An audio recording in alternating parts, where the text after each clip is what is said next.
Merci Saint-Esprit. Lève les mains. Lève les mains vers le ciel ce soir.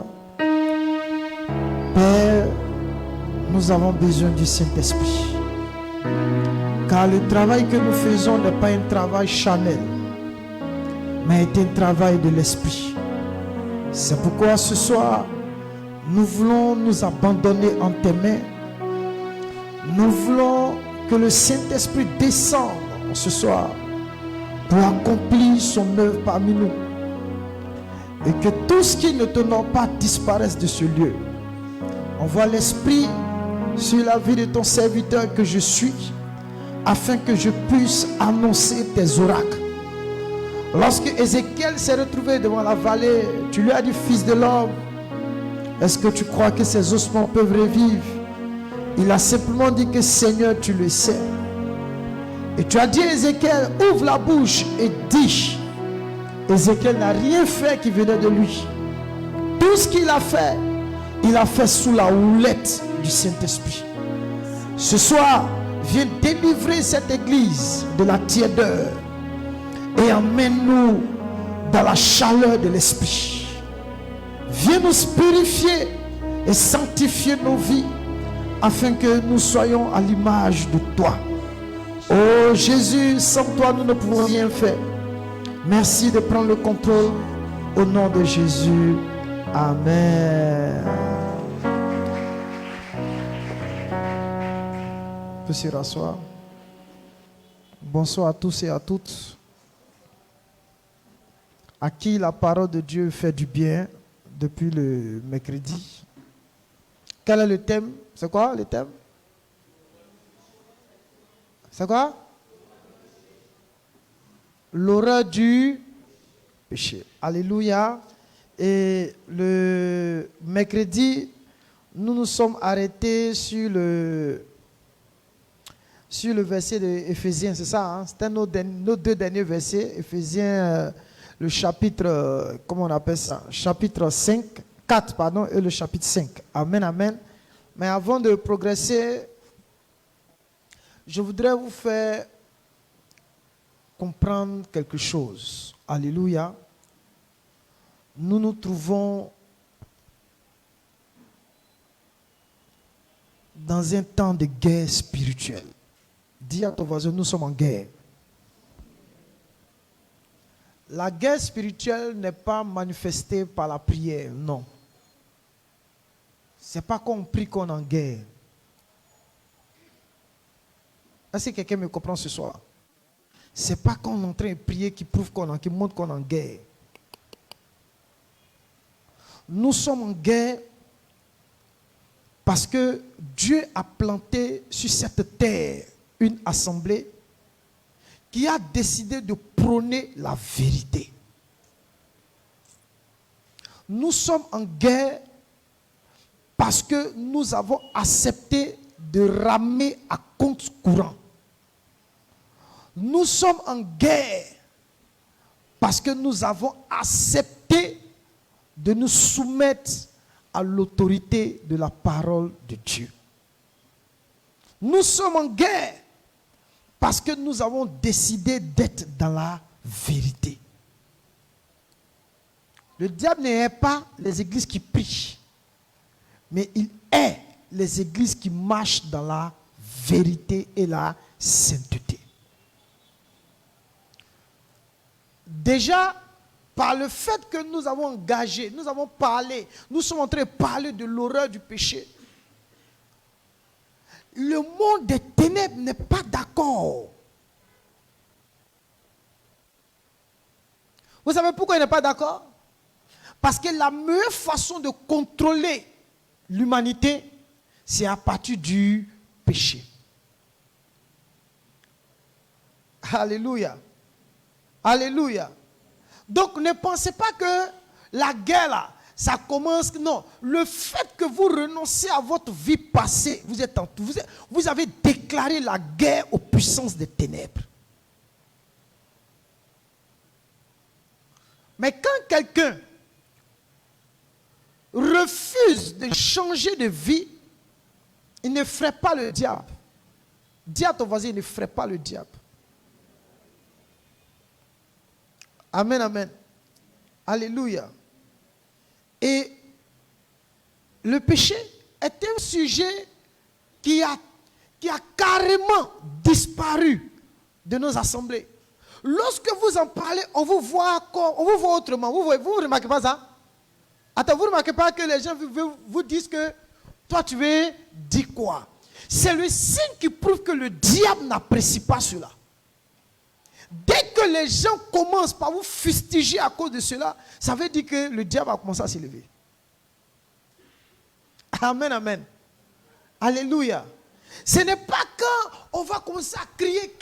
Non.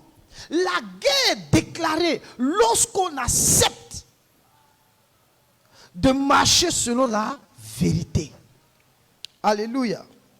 Prenons ensemble Ephésiens chapitre 4, versets 25 à 31. On va le relire encore pour progresser.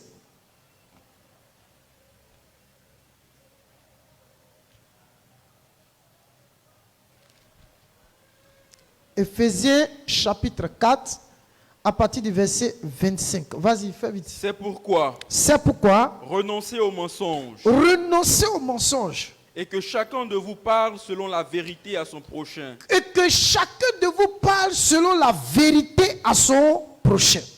Car nous sommes membres les uns des autres. Parce que nous sommes membres les uns les autres. Vas-y. Si vous vous mettez en colère, ne péchez point. Est-ce qu'il a dit pas? Il dit quoi? Point. Il dit ne péchez point. Si vous vous mettez en colère, ne péchez point. Vas-y. Que le soleil ne se couche pas sur votre colère. Et ne donnez pas accès au diable. Donc vous voyez que le péché donne accès à qui? Au diable. Quand vous commencez à lutter contre le péché, vous êtes en train de mettre dehors le monde des ténèbres.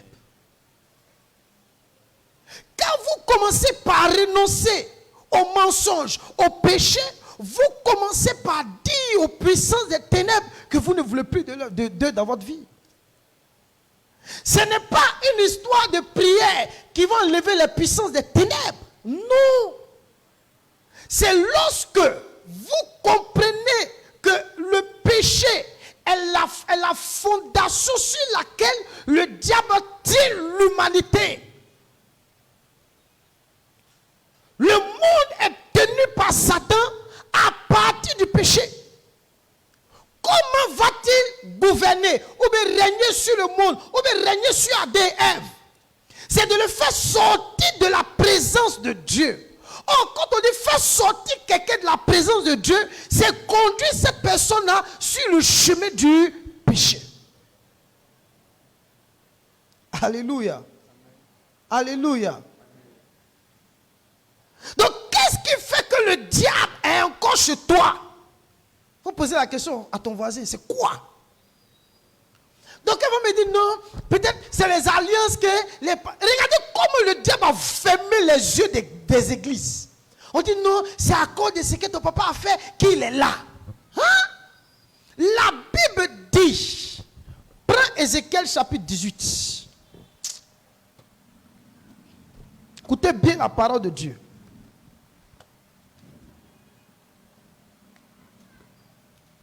Ézéchiel, après Lamentation. Vas-y. Verset 1. À partir du verset 19. Vous dites, pourquoi le Fils ne porte-t-il pas l'iniquité de son Père? Pourquoi le Fils ne porte-t-il pas l'iniquité de son Père? De son quoi? Père. Pourquoi le Fils ne porte pas les péchés de ses parents? C'est ce qu'il dit. Vas-y. C'est que le Fils a agi selon la droiture et la justice. C'est qu'il a observé et mis en pratique toutes mes lois. Il vivra. Il vivra, vas-y. L'âme qui pêche, c'est celle qui mourra. L'âme qui pêche, c'est celle qui fait quoi? Mourra. Continue. Le Fils ne portera pas l'iniquité de son Père. Est-ce que vous avez compris maintenant?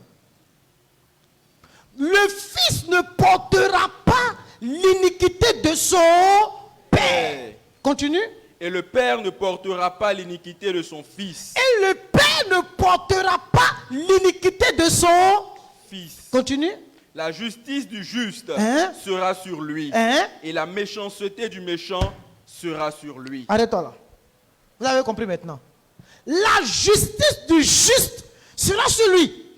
Et la méchanceté du méchant sera sur qui? Sur lui-même. Donc quand les gens sont à la maison, dans leur famille, ils ont des problèmes, automatiquement, il dit, c'est parce qu'ils ont fait ça, ça, ça. Oui, ils l'ont fait. Mais ce qu'ils ont fait, on appelle ça comment? Vous dites adoration. Ce n'est pas adoration, c'est le péché. Oui ou non? C'est ça le diable en train de changer ça dans votre esprit pour dire non, ça c'est les adorations de nos parents. Ce n'est pas adoration, c'est le péché et l'iniquité de vos parents. Si j'ai rencontré Christ, la justice viendra sur moi et non la méchanceté de mes pères. Est-ce que quelqu'un me comprend maintenant? Donc si quelqu'un vient te dire que c'est à cause de ce que tes parents ont fait que ta vie est comme ça, toi-même là, tu es un esclave, tu n'as rien compris de l'évangile. Dis à quelqu'un près de toi, sois libre. Allons-y dans Éphésiens toujours. Notre même Éphésiens. Ne donnez pas accès au diable. Qu'est-ce qui peut donner un accès à Satan, un accès au diable dans ta maison, accès au diable dans ta vie? C'est quoi? C'est quoi? Je vous pose la question. Le péché. C'est quoi? Le péché. Donc toi tu crois que Satan court puis il rentre quoi? Lui-même il connaît ses limites. Il sait qu'il y a des lieux où il doit rentrer, il y a des lieux où il ne rentre pas. Comment Satan, il ne pouvait pas rentrer dans le monde? Pour rentrer, pour avoir accès à ce monde-là, comment va-t-il faire? C'est là qu'il va s'approcher d'Adam et Ève. Parce que Adam et Ève étaient la porte du monde. Alléluia. Amen, amen. Vous ne savez pas ça? Prends Romains chapitre 5. Parce qu'il faut qu'on vous explique tout. Ce n'est pas grave, il va tout vous expliquer. Même s'il doit prendre tout mon temps. Verset 12, Romains chapitre 5, verset 12. Écoutez bien. C'est pourquoi, comme par un seul homme, le péché est entré dans le monde. Attends, il ne faut pas te presser, mon fils, là. Il dit, c'est pourquoi, comme par un seul homme, qu'est-ce qui est rentré dans le monde? Le péché. Donc, la porte par laquelle le péché voulait rentrer dans le monde, là, c'était qui? C'était qui? L'homme. Donc, aujourd'hui, si on veut voir cela à l'église, c'est pas qui? Répondez. C'est pas l'homme. Donc, l'homme, pour le diable, l'homme était la porte d'entrée dans le monde. Le diable voulait entrer, mais il ne sait pas comment il va entrer. Pour entrer là, il va envoyer d'abord quoi? Le péché. C'est pourquoi Paul dit, comme par un seul homme, le péché est entré dans le monde. Continue. Et par le péché, la mort. Et le péché était la porte de la mort. Et continue. Et qu'ainsi la mort s'est étendue sur tous les hommes. Pourquoi? Parce que tous ont péché. Donc la mort s'est étendue sur tous les hommes parce que tous ont quoi? Péché. Donc vous voyez le danger. Donc on dit non, on ne comprend pas, le monde est rentré dans l'église. Le monde n'est pas rentré dans l'église. Lui qui est assis là, il faut lui demander qu'est-ce qu'il a fait entrer d'abord. C'est la question. Qu'est-ce qui est passé par toi pour entrer? Parce que vous devez comprendre, nous sommes devenus un enjeu. L'homme est devenu un enjeu aujourd'hui. Il est tiraillé par Dieu, il est tiraillé aussi par le diable.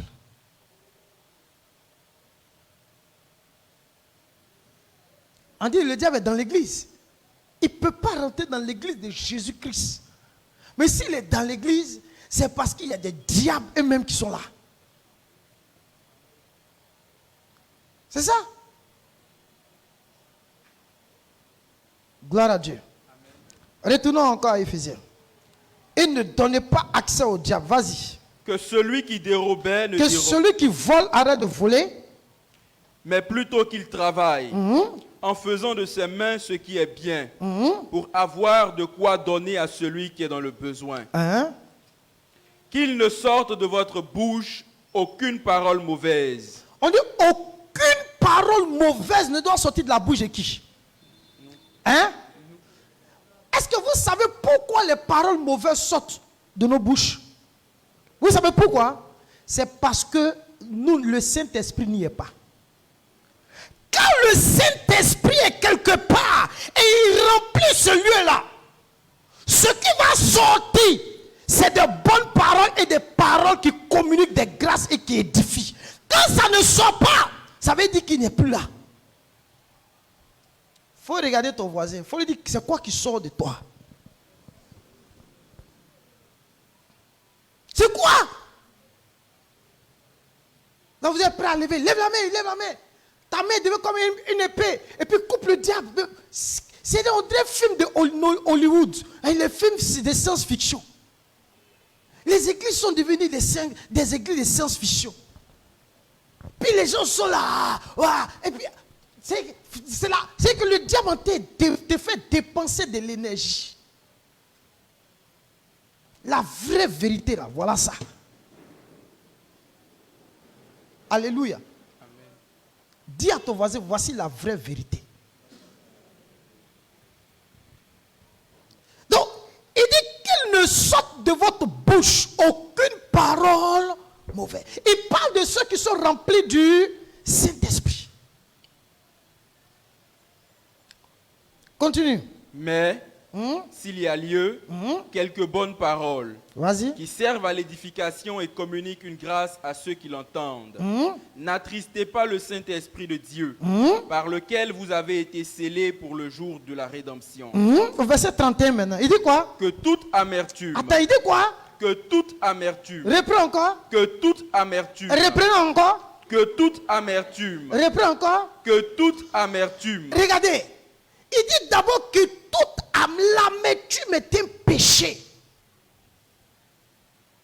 Est-ce que vous savez que l'amertume a rempli le cœur de beaucoup parmi nous ce soir-là?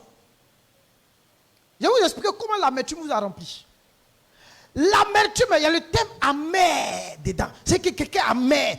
Qu'est-ce qui peut rendre quelqu'un amer? C'est les frustrations de la vie, les blessures de la vie. Ça vous rend amer. Quand les gens vous calomnient, ils disent du mal de vous, ça vous rend, et puis vous ne vous trouvez pas dedans, ça vous rend comment? Parlez, ça vous rend comment? Quand les gens vous font tellement des choses mauvaises, ça vous rend comment? Oh, lorsque vous êtes amer, vous ne pouvez plus bénéficier de la grâce de Dieu. Vous savez pourquoi? Parce que ce qu'on vous a fait là, c'est là. C'est au fond de vous. Ça vous a rendu bizarre et puis amer. Oh, la Bible dit, si vous ne pardonnez aux hommes leur offense, votre Père ne vous pardonnera pas vos offenses. Amen, amen. Alléluia. C'est pourquoi, quand vous allez lire le verset 32, il dit, soyez bons les uns envers les autres, compatissants, et vous pardonnant réciproquement. Regardez, la plus grande chose, l'une des plus grandes choses qu'on a obtenues à la croix, c'est le pardon divin. Le pardon est le mécanisme que le diable ne comprend pas. Mais comment des gens qui ont fait du mal à Dieu, Dieu peut laisser tomber? C'est pour dire que Dieu, dans son cœur, il ne garde aucune amertume contre l'humanité.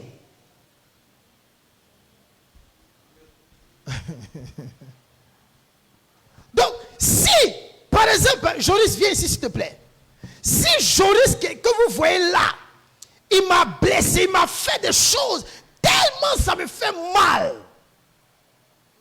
Frère, ma seule responsabilité, si je veux jouir de la grâce de Dieu, je vais laisser quoi? Laisser tomber, c'est abandonner ça. On peut laisser tomber, c'est pas grave, laisse tomber. Mais, il y a des choses tellement graves qu'on nous a fait, qu'on a du mal à laisser tomber, à nous détacher de cela. Oui ou non? Hein? Oh, tous dont vous ne laissez pas, Dieu aussi ne laisse pas sa grâce sur vous. Voilà la difficulté. Donc, la blessure, ce qu'on m'a dit, m'a tellement fait mal que c'est devenu comme une amertume en moi. Mais on s'en fout, on marche peu, on s'en fout de ça. Mais si vous avez l'amertume, votre cœur va devenir le dépotoir du diable. C'est pourquoi il a dit que toute amertume, c'est pas ça, disparaisse. Ça ne doit plus exister.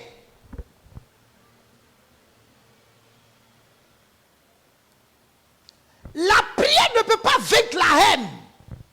C'est le pardon et l'amour qui peuvent vaincre la haine.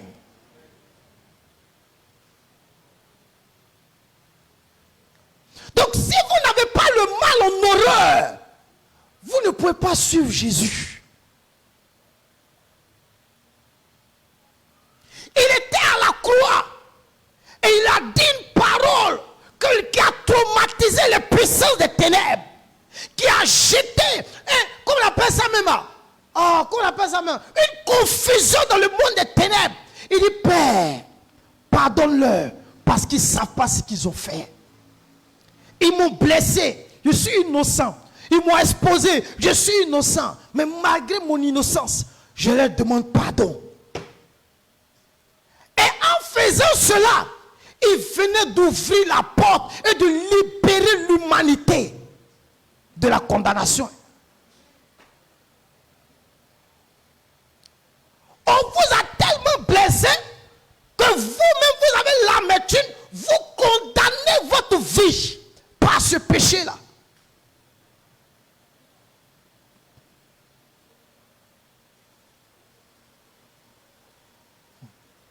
On est dans un monde très très bizarre. C'est que je vous dis, c'est trop bizarre. Ne me posez pas de questions. Non, ici. Il dit, il faut accepter ça comme ça. Un point, c'est tout. Il ne faut pas venir me dire, bon, et si quelqu'un, il n'y a pas ici. Jésus à la croix là, il a été flagellé à cause de toi et moi. À cause de nos fautes, à cause de nos péchés, il a été flagellé. Et toi, tu as venu me dire, et si, tu n'es pas prêt à suivre Jésus, retourne dans le monde. Pose pas de question sur ça là. On dit de pardonner, il faut pardonner, c'est tout. On ne t'a pas dit de réfléchir, non, ici. Il faut laisser ça. Il faut dire ça à ton voisin. Il faut dire, on dit de pardonner un point trait. Non, il faut bien lui dire ça.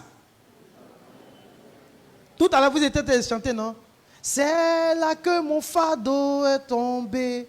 C'est là que Jésus m'a tout donné. Quoi? Le pardon, l'appel à... C'est ce que vous chantez, non? Hein? On voulait combattre le diable par le feu. Oh, vous-même, vous êtes remplis d'épines et de ronces du mal. Vous êtes remplis du mal, des ténèbres. Vous êtes remplis de péché. Vas-y, va lire encore. Que toute amertume, toute animosité, hein? Toute colère, hein? Toute clameur. Clameur. Vous savez, la clameur, c'est quoi? Hein? C'est quand vous êtes dans un querelle avec des gens et puis vous êtes en train de crier, on vous attrape, vous ne vous maîtrisez plus, vous criez, on appelle ça la clameur. Il y a des gens comme ça ici. Hein? Vous voyez pas un peu? Vous ne comprenez pas? J'ai dit, tu es en train de faire querelle avec quelqu'un et puis tu es énervé, tu cries, tu pousses des cris, tu cries seulement. Et puis tu ne te maîtrises pas. Ce n'est pas la clameur. Vas-y. Toute calomnie et toute espèce de méchanceté disparaissent du milieu de vous. Arrête-toi là. Disparaît. Ça veut dire quoi? Ça veut dire que tout ce qu'ils ont cité là, ce sont des péchés qui doivent faire quoi? Du milieu de qui? Du milieu de nous. Ça doit disparaître. Amen, amen. Alléluia. Donc Dieu nous demande de faire disparaître le péché du milieu de nous. Parce que là où règne le péché, c'est pas ça? Là où règne le mal et le péché, Dieu n'y est pas. Vous êtes d'accord avec moi? Et c'est pour cette raison qu'il nous demande de faire quoi? Disparaître, parce qu'il veut venir. Amen, amen. Regardons ensemble Romains. Prends Romains chapitre 6. Vous allez voir comment Paul, c'est verset 1 à 2. Romains 6, verset 1 à 2. Au sujet du péché. Que dirons-nous donc? Il dit, que dirons-nous donc? Demeurerions-nous dans le péché afin que la grâce abonde? Attends. Il dit, que dirions-nous donc? Point d'interrogation. C'est la question qu'il a posée. Maintenant, regardez. Il dit quoi? Demeurerions-nous dans le péché, virgule, afin que la grâce abonde? Voilà la question qu'il parle. Il dit, va-t-on demeurer ou bien nager ou bien habiter dans le péché pour que la grâce abonde? Qu'est-ce qu'il dit? Loin de là. Arrête-toi, attends. Il dit quoi? Il est en train d'expliquer que la grâce n'autorise pas à vivre dans le péché. C'est à cause du péché que la grâce est venue nous faire sortir. Est-ce que quelqu'un me comprend ce soir? La grâce ne nous autorise pas à vivre ou à pratiquer le mal, le péché. Au contraire, c'est la grâce qui est venue nous délivrer du péché. Gloire à Dieu. Qui me comprend ce soir? Il dit loin de là. Mon frère, c'est pas la grâce. Vous avez mal compris la grâce. La grâce est venue pour nous faire sortir du péché. La grâce n'est pas le passeport pour vivre dans le péché. Donc celui qui vit dans la pratique du péché, la grâce, il est déchu de la grâce.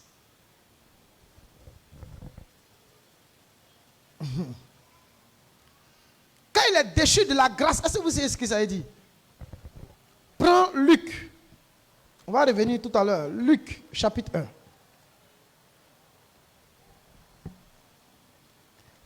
À partir du verset 28. L'ange entra chez elle. L'ange entra chez elle et dit, je te salue. Je te salue. Toi à qui une grâce a été faite. Toi à qui une grâce a été faite. Le Seigneur est avec toi. Arrête-toi là. Ça veut dire que là où la grâce y est, qui est là-bas? Le Seigneur est là-bas. C'est clair? Maintenant, quand il y a le péché, le Seigneur est là-bas? La grâce est là-bas? Il n'y a rien. Amen, amen. Alléluia. Il n'y a pas. Il dit loin de là. Il dit loin de là. Demeurons dans le péché pour que la grâce abonde. Parce qu'il y a des gens qui disent, mon frère, la grâce va venir. Tout est grâce. Tout est grâce. Vous n'avez pas entendu ça? Et vous n'entendez pas ça? Tout est grâce. Tellement les gens n'ont pas compris la doctrine de la grâce, la notion de la grâce. Tout est grâce. Tout est grâce. Arrêtez vos conneries là.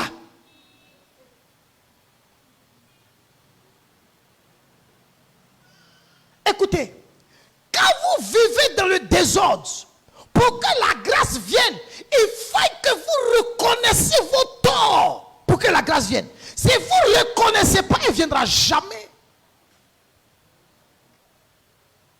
C'est un faux évangile qu'ils ont donné aux gens. Pour dire, mon frère, tout est grâce, tout est grâce. Quelle est la grâce? Attends, qui t'a dit que c'est Dieu qui t'utilise?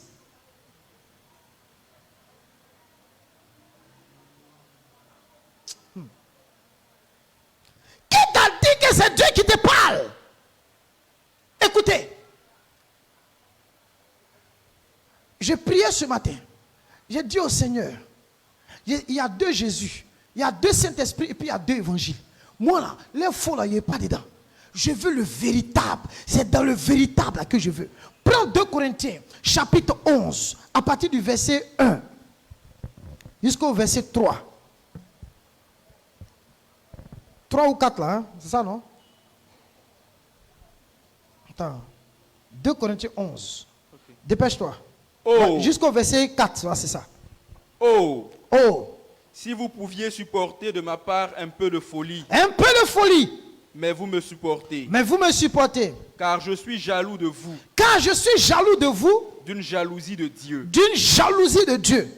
Parce que je vous ai fiancé à un seul époux. Parce que je vous ai fiancé à un seul quoi?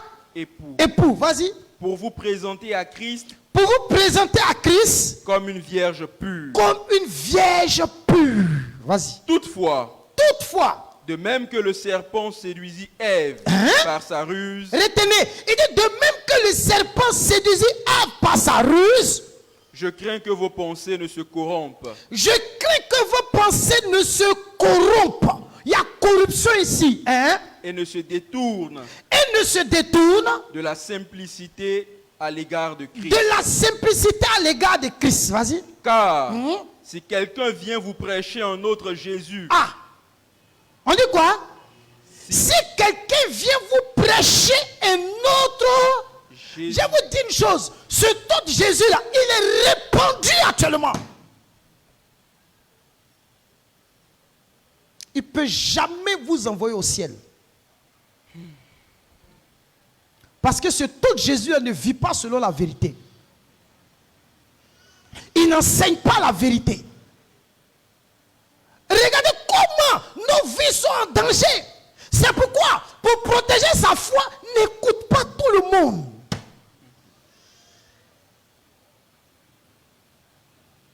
Je regarde ce gars-là, qu'est-ce qu'il enseigne? Si je regarde ce qu'il enseigne, je ne vais pas. Parce que c'est quel esprit il va recevoir? Pose la question à ton voisin, c'est quel esprit tu vas recevoir?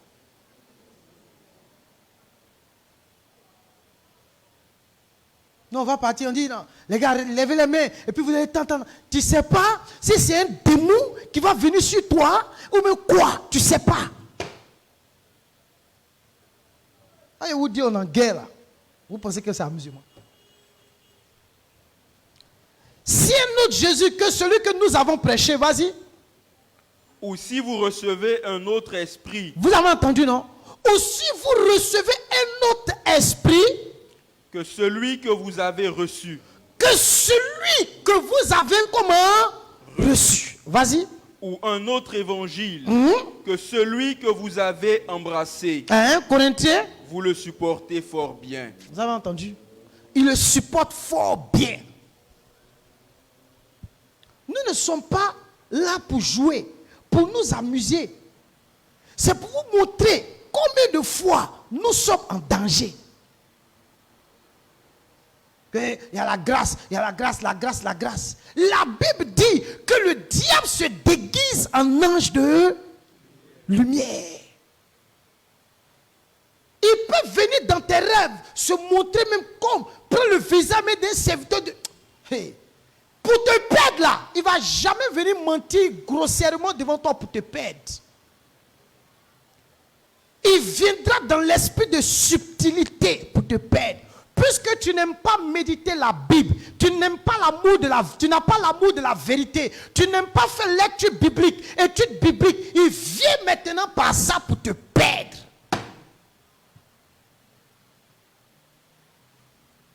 Alléluia. Alléluia. Qu'est-ce qui a fait le roi Saül, Dieu l'a rejeté. Parce que Saül n'a jamais été sincère avec Dieu. Il a méprisé. Il ne prenait pas les paroles de Dieu au sérieux. C'est ce qu'on constate. On ne prend pas la Bible au sérieux. Il n'y a plus de culte de Bible.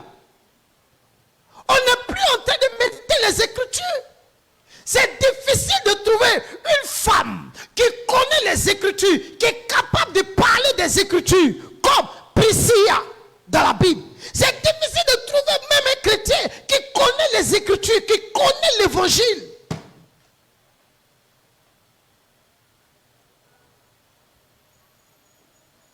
Si c'est pour faire des prières, on ne sait pas. Et puis c'est quelle bonne prière ils font. Parce que la source de la véritable prière, la prière tire son fondement des Écritures. Parce que plus vous connaissez vos Écritures, plus vous savez comment parler à votre Père. Gloire à Dieu. Alléluia. Il dit quoi dans Romains 6 quoi? Loin de là. Paul est étonné, vas-y, continue. Romains 6, 2 là. Je t'ai dit, on n'a pas fini. Okay. Vas-y. Loin de là. Hein? Nous qui sommes morts au péché, hein? Comment vivrions-nous encore dans le péché? Attends. Regardez, il y a la question qu'il pose. Il dit, attends, loin de là. Il dit, nous qui sommes comment? Morts au péché. Nous qui sommes comment? Morts au péché. Comment vivrions-nous encore? Pour lui, c'est une aberration. Pour Paul, c'est anormal. Dis à ton voisin, c'est anormal.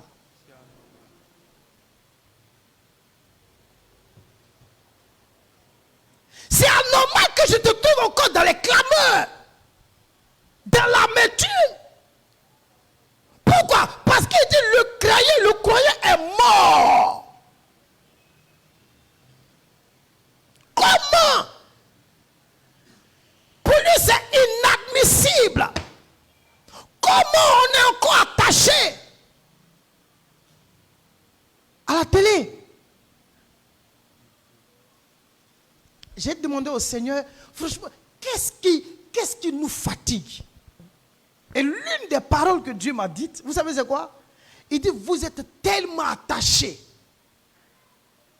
aux idoles, au monde, au système là. Vous êtes tellement attachés.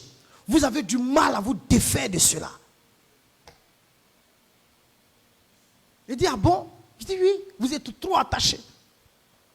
Je vais vous dire une chose. L'environnement dans lequel on est, le monde dans lequel nous sommes, ne peut pas nous aider, ce monde ne peut pas nous aider à vivre une vie pieuse en Jésus-Christ. Le monde ne peut pas nous aider. L'environnement n'est pas favorable. Vous devez comprendre que toutes ces choses sont utilisées par le diable. Et les chrétiens qu'on a, ce sont des chrétiens comment? Des chrétiens apostates ou des chrétiens tièdes. Parce qu'on est absorbé par le système, absorbé par les choses. C'est difficile de dire ça là, c'est mal. Si elle dit tout à l'heure que la télé était péché, les gens vont dire, regardez les réactions.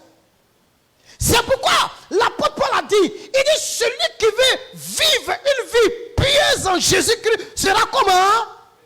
On sera persécuté par la façon, par notre façon de réfléchir et notre façon de faire. Mais aujourd'hui, on n'est plus persécuté. Pourquoi? Parce qu'on cohabite, on accepte le système de ce monde. Ce qui est normal pour le monde est normal pour nous. Or, ça ne doit pas l'être. Si ça existe, c'est que nous sommes des adorateurs. Nous avons des idoles et il y a le péché au milieu de nous. On est trop attachés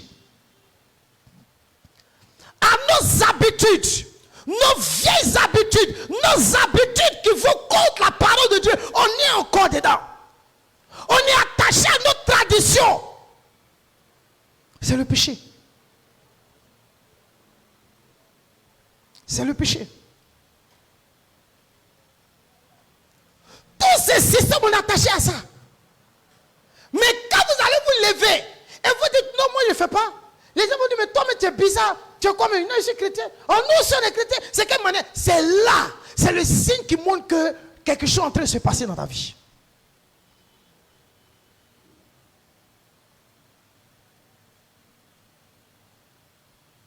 Alléluia. Alléluia. Jésus a dit, il dit si quelqu'un veut venir après moi, qu'il y ait son père, sa mère, ses frères, ses soeurs, et qu'il me préfère que tous. Mais aujourd'hui, c'est le contraire. C'est un péché.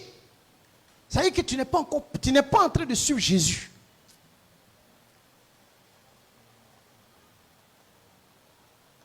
Il faut lire Luc 14. On va voir leur péché. Verset 25. De grandes foules faisaient route avec Jésus. Hein? Il se retourna et leur dit, hein? Si quelqu'un vient à moi, hein? et s'il ne hait pas son père, s'il ne hait pas son qui? Son père, hein? sa mère, hein? sa femme, hein? ses enfants, hein? ses frères hein? et ses sœurs, hein? et même sa propre vie, hein? il ne peut être mon disciple. Ça veut dire, si tu ne respectes pas ça, tu es encore dans le péché.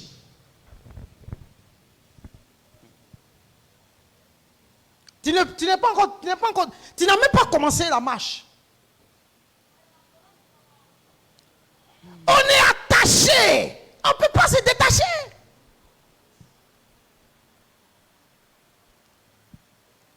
La piété, c'est notre attachement véritable au Seigneur. Mais on n'est pas encore dans la piété. On n'est même pas des chrétiens pieux. Frère, là où règne l'envie, là où règne la calomnie, là où règne la cupidité, là où règne la colère, là où règnent les critiques, là où règne le manque de pardon, l'amertume, là où règne tout ce qui est péché, là où règne même l'impudicité, l'adultère, là où règnent toutes ces choses. Amen, amen. Le diable y est et Dieu n'y est pas. Le diable y est et puis Dieu n'y est pas. Amen, amen. Comment voulons-nous voir Dieu qui est saint dans un tel environnement? Il faut poser la question à ton voisin. Il faut dire, comment veux-tu voir Dieu dans un tel environnement? Amen, amen. On ne peut pas voir Dieu. Les gens disent, non Seigneur, il va te voir. Il va te voir. On ne peut pas. Prends Ephésiens chapitre 5. Verset 1 jusqu'au verset 7. Dépêche-toi. Devenez donc les imitateurs de Dieu. Comme des... Devenez donc les imitateurs de Dieu. Yeah, c'est lourd, hein? Non, attends. Regarde ton voisin. Il faut lui dire, devenez donc. Ça continue, hein? Ce qu'il a dit disparaître, non? Après, il dit, devenez donc les imitateurs de Dieu. Vas-y. Comme des enfants bien-aimés. Hein? Et marchez dans la charité. Et marchez dans l'amour. À l'exemple de Christ, qui nous a aimés. Donc ça veut dire qu'à l'exemple de qui? De Christ. Christ qui nous a aimés. Vas-y. Et qui s'est livré lui-même à Dieu pour nous. Comme une offrande et un sacrifice de bonne odeur. Au verset 3 maintenant, écoutez bien. Que l'impudicité. Qu'aucune espèce d'impureté. Et que la cupidité. Ne soit pas même nommée parmi vous.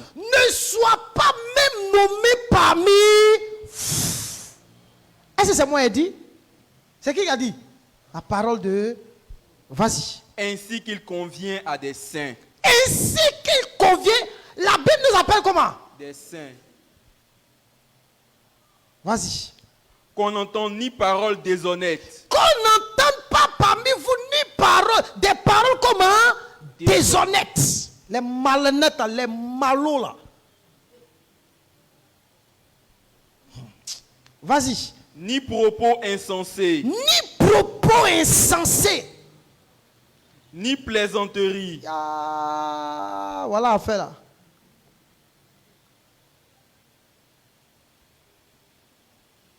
Voilà où affaire là ça va. Il y a des interdits que Dieu va vous donner. Vous êtes surpris. Mon frère, moi-même, regarde les gens là, même, il rit un peu. Tu ne sais même pas que tu es en train de pécher. Ça vous choque. Parce que pour vous, ce n'est pas normal.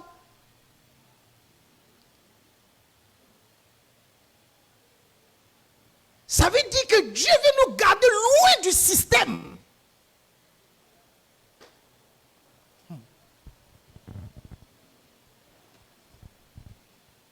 C'est chaud, hein?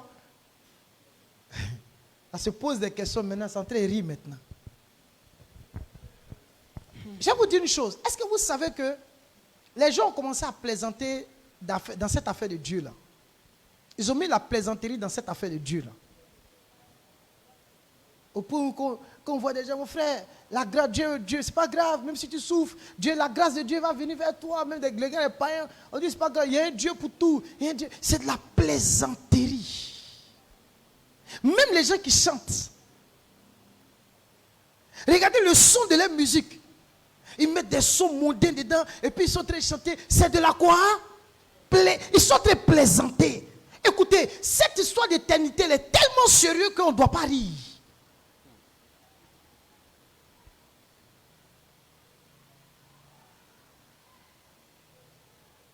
Vous êtes trop dans la joie. Quand les gens meurent sans Christ, vous êtes trop dans la joie. Parce que vous ne sentez rien. Ça veut dire qu'il n'y a pas le Saint-Esprit là-bas. Attends là. Ni plaisanterie. On dit d'être sérieux. Toi, tu es en train de rire. Tu crois que c'est Jésus, il plaisantait quand il mourait à la croix? Attends, il vous pose à la croix, il plaisantait. Vous avez vu les disciples présenter à quelqu'un. Paul le frappe jusqu'à il est sérieux partout. Les gens ne comprenaient pas. Il est sérieux partout.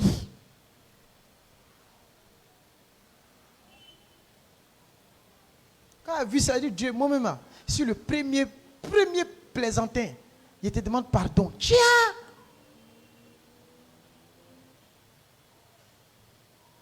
Continue. Choses qui sont contraires à la bienséance. Qu'on entende plutôt des actions de grâce. C'est-à-dire quand vous êtes là, qu'on entend des actions de grâce. Qu'on entend, on dit qu'on entend. Oh, gloire à toi, gloire à ton nom. Oh, merci Jésus, tu es bon, tu es merveilleux. Les gens vont dire, papa, moi ici, mais au travail, c'est que tu as créé, c'est pas moi qui est venu réparer. Va réparer ça toi-même. Mais moi aussi, ça te réparer pour moi. Si tu n'es pas prêt, ça veut dire que tu es prêt à laisser le péché dans ta vie. Continue. Car, sachez-le bien, aucun impudique, ou impur, ou cupide, c'est-à-dire idolâtre, n'a d'héritage dans le royaume de Christ. Tu n'as pas d'héritage dans le royaume de Christ et de Dieu. Au dernier verset, il n'a pas le dernier verset, vas-y. Que personne ne vous séduise par de vains discours. Il a fini de parler, non? Il sait que quand il va partir là, il y a des gens qui vont venir pour vous faire quoi? Que personne ne vous séduise par de vains discours, vas-y.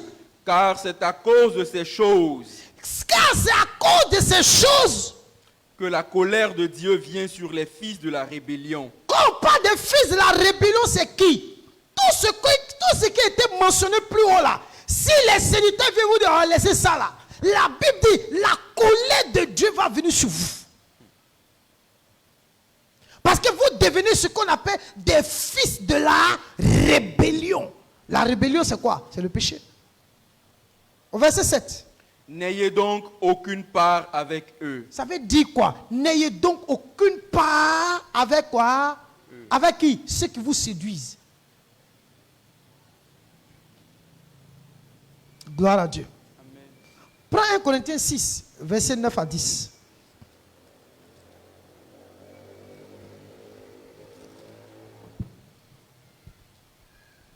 Ne savez-vous pas que les injustes n'hériteront point le royaume de Dieu? Ne vous y trompez pas. Attends. De vous quoi? y trompez pas. Non, le gars il est mort, on va lui faire une prière pour lui, peut-être pour le repos de son âme. Vous dites quoi même? De là où tu es, regarde tes enfants. Il est quel là-haut? Il se cherche. Les vers sont en train de le foudroyer là-bas. Et puis il va te dire là-haut, il est où? Allez lire bien Luc 16. Vous allez voir les riches, comment il a souffert. Et il est en train de souffrir jusqu'à aujourd'hui. Ne vous y trompez pas. Aucun injuste n'héritera le royaume de Dieu. Continue, vas-y. Ni les impudiques, ni les idolâtres, ni les adultères, ni les efféminés, ni les infâmes. Attends, ni les impudiques, ni les idolâtres. Vous voyez quand il n'y a pas d'idolâtre là. Et ni les adultères. Quand il dit adultère, il y a deux. Il y a adultère physique qui va coucher avec quelqu'un. Et puis il y a adultère, celui qui est attaché au monde.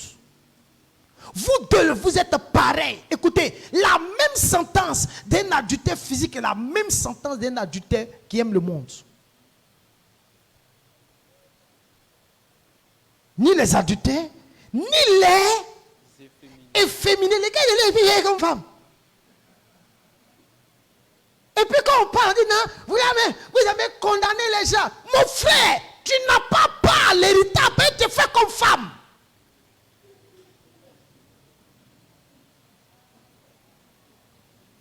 Un gars qui est si Live TV, la télé là, et qu'il est là, il fait comme les gens sont là. Mais un tel gars, regardez ce que la télé, les gens ne nous respectent plus. On amène c'est des modèles, ceux-là c'est des modèles.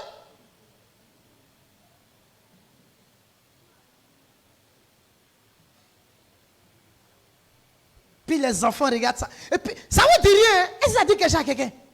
Maintenant, votre nouvelle émission, c'est match, il n'y a pas match. Oui ou non? C'est ça, hein? Quelle malédiction. Qu'il y a un pasteur qui est parti là-bas. Toi, tu es pasteur, tu vas. Non, il n'a jamais été pasteur. Tout le monde est libre de porter le titre passe. Tout le monde est libre. Mais Dieu connaît ce qui lui appartient. C'est tout.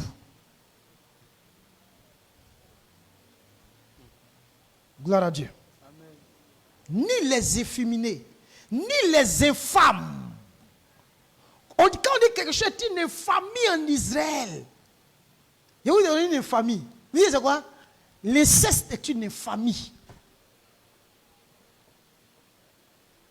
Il y a eu une infamie dans l'église de Corinthe où l'enfant est allé coucher avec la femme de son père. C'est une infamie.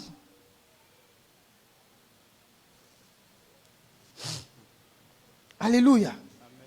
Alléluia. Amen. Continue. Ni les voleurs.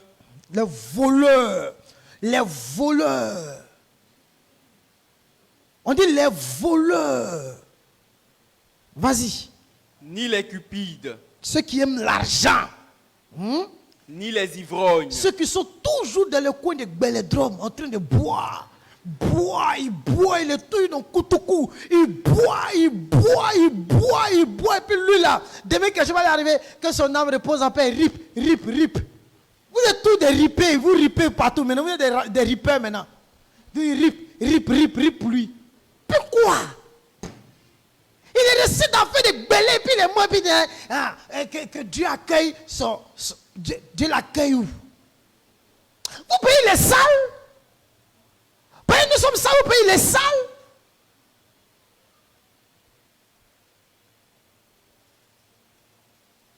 Continue.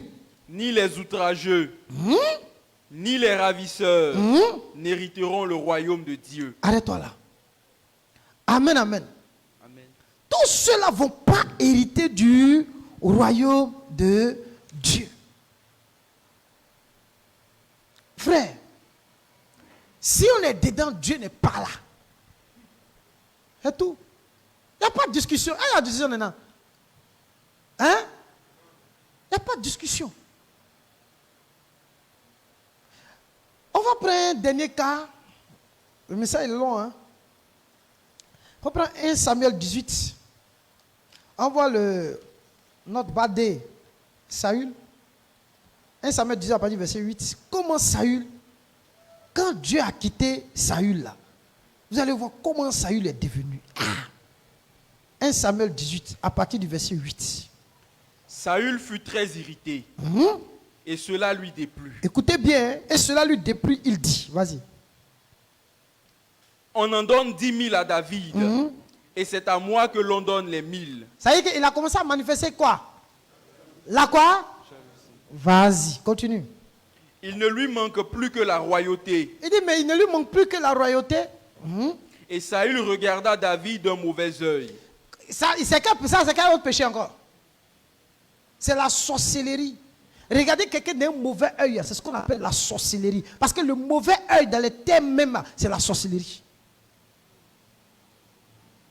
Continue. À partir de ce jour et dans la suite, le lendemain, le mauvais esprit de Dieu saisit Saül. C'est-à-dire, Dieu a envoyé un mauvais esprit sur Saül. Et le mauvais esprit se saisit de lui. Vas-y. Qui eut des transports au milieu de la maison. Il y eut des transports au milieu de la... Vous savez c'était quoi? Quand le mauvais esprit l'a saisi, là, vous savez ce qu'il a dit, l'a commencé à faire? Vous connaissez les combien? Quand ça l'a saisi, puis ils font transe là. C'est comme ça, Saül était en transe. Quand il y a eu des transports dans le... Comment on appelle ça? Au milieu de la maison. C'est-à-dire qu'il a commencé à être en quoi? En transe. Vous connaissez combien encore? Le mauvais esprit est descendu, il a commencé à être en transe. Continue.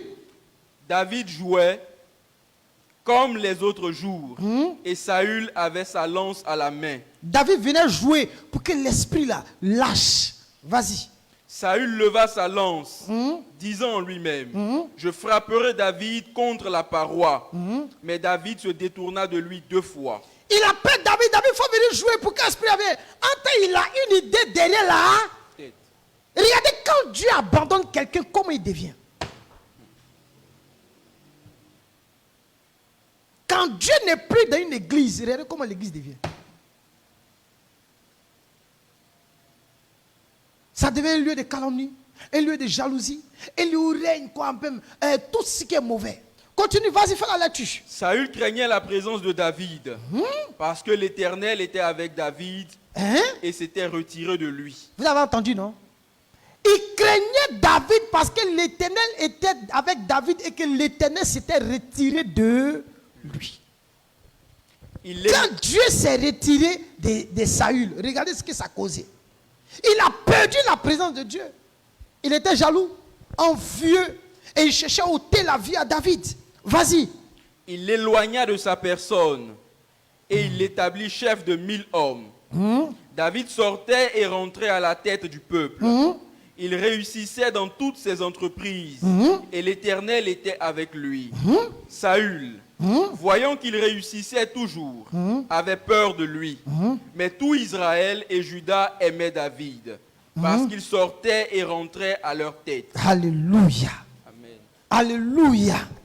Donc vous voyez que Saül a connu cette situation-là parce qu'il n'a pas pris affaire de Dieu là haut.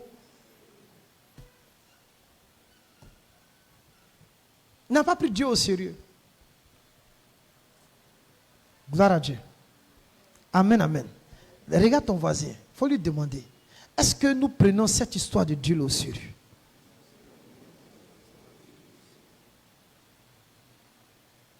Aujourd'hui, si nous voulons vivre pleinement ce Dieu, cette sainteté de Dieu là, il faut que nous soyons comme des Jean-Baptiste. Il faut qu'on marche à compte courant de ce monde-là. Il faut qu'on n'imite plus le monde. On n'imite plus le péché. On ne fait plus tout ces... Chacun n'a qu'à s'asseoir, va réfléchir. Depuis le pasteur jusqu'à l'école du dimanche.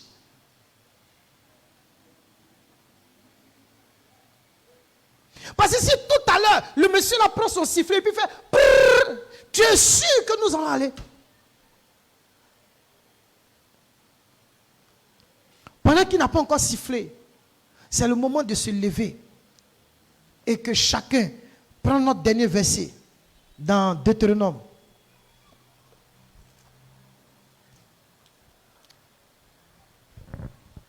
chapitre 7,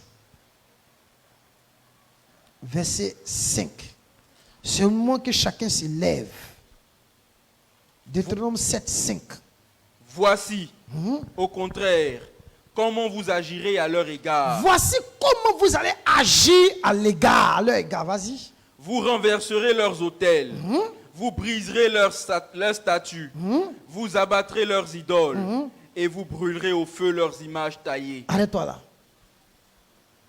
Il dit vous-même, les autels, allez les... Il n'est pas dit d'aller casser l'autel. Hein. L'autel, c'est un lieu de rencontre. Le lieu de rencontre que tu as avec les critiques. Le lieu de rencontre que tu as avec l'amertume.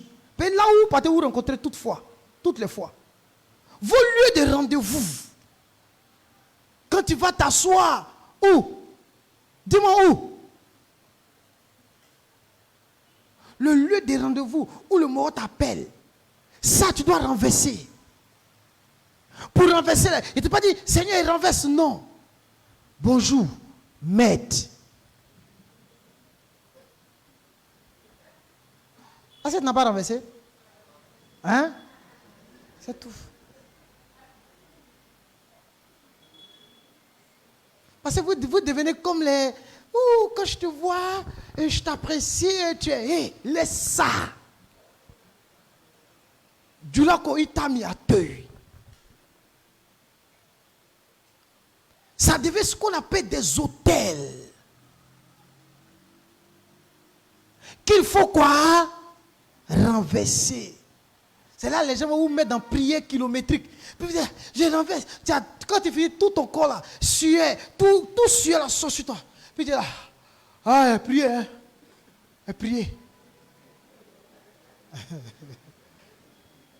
Alors que tu n'as rien fait. Amen, amen. Tu vas, si le monsieur qui tu ton patron, il te met dans la mikba où tu es en train de faire, tu vois que tu rentres dans les choses. Tu dis, ici, il ne travaille plus. Vous dites pas amen. Tu es sur Jésus, non? Je suis en train de te montrer le chemin. Mieux vaut rentrer au ciel sans main que d'aller à l'enfer avec toutes tes mains. C'est l'évangile ça là que l'Église a peur de présenter au monde. Parce qu'on dit qu'ils vont les rejeter. Même si on nous rejette à cause de la vérité, Dieu serait toujours avec nous. Dieu est toujours du côté de la vérité. Amen. Il est toujours du côté de la vérité. Le rendez-vous que tu as avec le mal, va et puis renverse cet hôtel-là. Tu n'as pas besoin de crier. Tu as besoin de parler. Ou bien ton comportement, tu as besoin d'adopter une nouvelle pensée, un nouveau comportement, selon Romains 12, verset 2. Il dit adopter comment on appelle ça, de nouveaux comportements. Ou bien soyez transformés par le renouvellement de votre quoi? C'est tout. Alléluia. Si tu vois des gens qui viennent toujours pour te parler, pour commencer à faire il faut leur dire à partir de Dieu, puis vous voyez ici. Bah, ils chassent Dieu. Les gens viennent chasser Dieu, toi tu ne parles pas.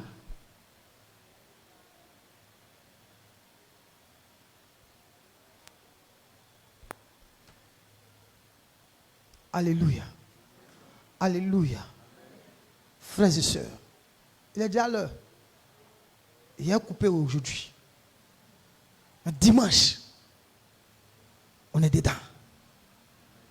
Dimanche là, on est dedans. Préparez-vous à la maison. Hein. Un chrétien qui est né de nouveau, qui comprend la Bible, ce n'est pas quand il va venir à l'église pour demander pardon à Dieu. Avant de venir, prépare son culte pour rencontrer Dieu.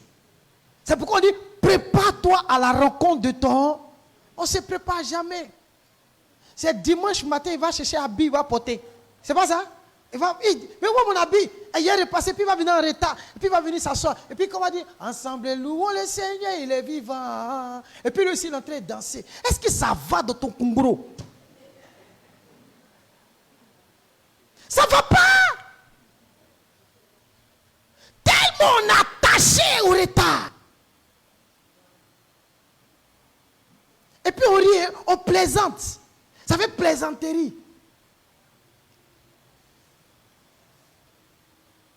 On accepte tout. On accepte tout, on accepte tout. Mon frère, le monde des ténèbres est déchaîné. À cause de ce message que tu viens d'entendre ce soir. Parce que dès que tu sors, tu vas voir ce qui va se passer. Toi-même, personne ne va te dire en témoignage. Tu vas voir comment il est là, il est en train de travailler. Parce qu'il ne supporte pas voir l'église embrasser la sainteté de Dieu qui est son caractère. Le diable ne supporte pas ça. Gloire à Dieu. Gloire à Dieu. Gloire à Dieu. Cause, c'est mon argent. Mon argent, putain, c'est mon argent. Mon argent. L'or et l'argent appartiennent à qui? Pourquoi veux-tu te faire propriété de quelque chose qui ne t'appartient pas? Voleur, voleuse. Usurpation de titres. C'est ce qu'on appelle usurpation arbitraire du bien d'autrui. Dans la loi de Dieu, tu es condamnable.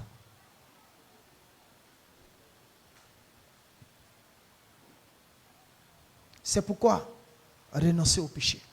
Que Dieu vous bénisse. Amen.